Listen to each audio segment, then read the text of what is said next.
আসসালামু আলাইকুম সোনামনীরা, আমি মিস নূর। আজ তোমাদের সাথে আমি একটা খুব সুন্দর কথা শেয়ার করতে চাই। জানো তো, আমরা প্রতিদিন কত কিছু পাই, কিন্তু অনেক সময় ধন্যবাদ দিতেই ভুলে যাই। কৃতজ্ঞতা মানে কি জানো? যখন আল্লাহ আমাদের কিছু দিলে মন থেকে বলি আলহামদুলিল্লাহ। এই কথাটা ছোট, কিন্তু এর মানে অনেক বড়। ধরো তোমার পিপাসা পেয়েছে, মা তোমাকে এক গ্লাস পানি দিল। এই সময় আমরা কি বলি? হ্যাঁ, আমরা বলি আলহামদুলিল্লাহ, কারণ সবাই তো পানি পায় না, তাই না?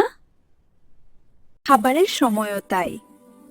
ভাত, ফ্রুটস, দুধ সবই আল্লাহর নিয়ামত। খাবার আগে বিসমিল্লাহ, খাবার শেষে আলহামদুলিল্লাহ বললে আল্লাহ খুশি হন। আমাদের বাবা মা,